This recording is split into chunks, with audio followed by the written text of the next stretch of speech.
Hi, hello, isang magandang umaga, tanghali, hapon, gabi sa inyong lahat. Anong oras man ninyo napapanood ang video ito, tayo po muli ay tutunghay ng ating pong pagbasa. Para naman sa araw po ng Martes, May 14, taong 2024.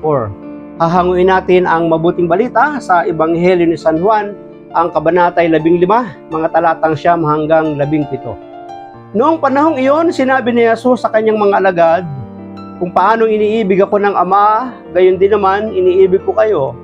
Manatili kayo sa aking pag-ibig. Kung tinutupad ninyo ang aking mga utos, mananatili kayo sa aking pag-ibig. Tulad ko, tinutupad ko ang mga utos ng aking Ama, at ako'y nananatili sa kanyang pag-ibig. Sinabi ko sa inyo ang mga bagay na ito upang makahati kayo sa kagalakan ko at malubos ang inyong kagalakan. Ito ang aking utos. Mag-ibigan kayo gaya ng pag-ibig ko sa inyo. Walang pag-ibig na hihigit pa sa pag-ibig ng isang taong nag-aalay ng kanyang buhay para sa kanyang mga kaibigan. Kayo'y mga kaibigan ko kung tinutupad ninyo ang mga utos ko. Hindi ko na kayo inaaring alipin sapagkat hindi alam ng alipin ang ginagawa ng kanyang Panginoon.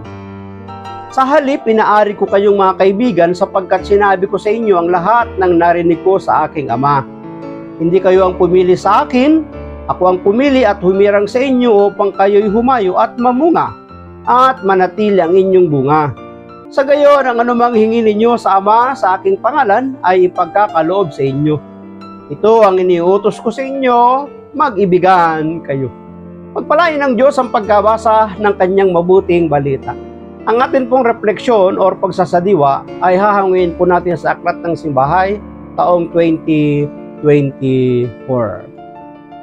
Ito ang aking utos, mag-ibigan kayo gaya ng pag-ibig ko sa inyo.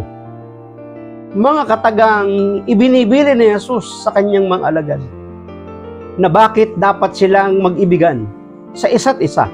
Maaaring nakikita ni Jesus na meron silang pagkakaiba, maaaring hindi sila nagkakasundo sa iba't ibang mga bagay, maaaring magkakaiba ang kanilang prinsipyo, pinaniniwalaan, sapagkat magkakaiba ang lipo ng kanilang pinanggalingan o ginagalawan. Kaya't nang sila ay makasama ng ating Panginoon, maaaring meron silang pagkukontrahan sa isa't isa. Ngunit nagkaisa sila na sumunod sa ating Panginoong Yesus. At ngayon ay sinasabi ni Jesus sa kanila ang isang utos, mag-ibigan kayo gaya ng pag-ibig ko sa inyo. Bakit? Anong meron ang pag-ibig ni Jesus?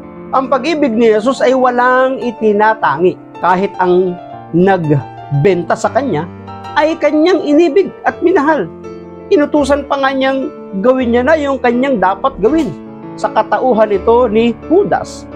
May kakayahan tayong magmahal, lalo na kung naranasan na natin na tayo'y minahal. Totoo yun. Dumadaloy kasi. Hindi natin maaaring ibahagi ang wala tayo. Totoo.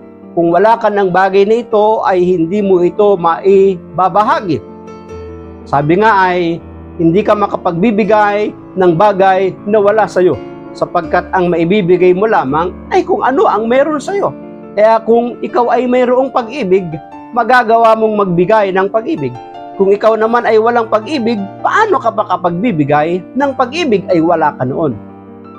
Kung puno tayo ng kaligayahan, nakikita at nadarama ito ng ating mga kapwa. Kung puno ng kalungkutan, huwag naman sanang sabihin sa nalulungkot, sa'yo na yan. Kahit mahirap lang, maaari pa ring magbahagi kahit kaunti sa nangangailangan. Kaya nga hindi pwedeng sabihin na siya'y naghihirap at hindi siya makapagbabahagi.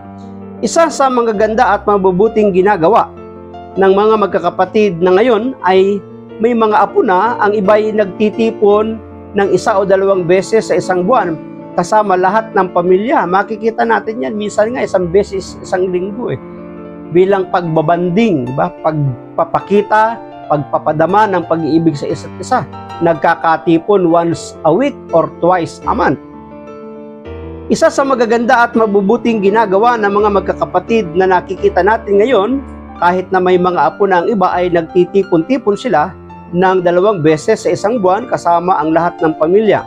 Bakit? Sapagkat nadarama ng bawat isa ang pagkalinga ng kapamilya. Kaya nga ang mga magpipinsan ay nagmamalasakit din sa bawat isa, tinutulungan ang mga may problema. Minahal tayo ni Jesus, inialay niya ang kanyang buhay, alang-alang sa atin. Ang kanyang kamatayan sa krus ay buong pagsunod sa kalooban ng Ama. Huwag kang gumanti kahit ikaw ay pinagmalupitan dahil ipinapahayag mo ang katotohanan at ang katarungan. Ang pinili ni Jesus ay ang mga taong lumakad kasama niya patungo sa buhay na walang hanggan matapos dumaan sa Kalbaryo. Alam naman natin yung hirap na pinagdaanan ng ating Panginoon. At kasama niya tayo sa paglalakbay. Tatandaan po natin, sa paglalakbay sa buhay nito, hindi tayo nag-iisa. Kasama natin ang ating Panginoong Hesus at tayo kanyang matutulungan sapagkat ang lahat ng ito'y kanyang pinagdaraanan. Pinagdaanan na. Ang lahat ng ito'y kanyang pinagdaanan na. Maraming salamat at pagpalain tayo ng ating Panginoon. Ang akin lamang palaging sambit, I love you with the love of the Lord. Bye-bye and bye-bye.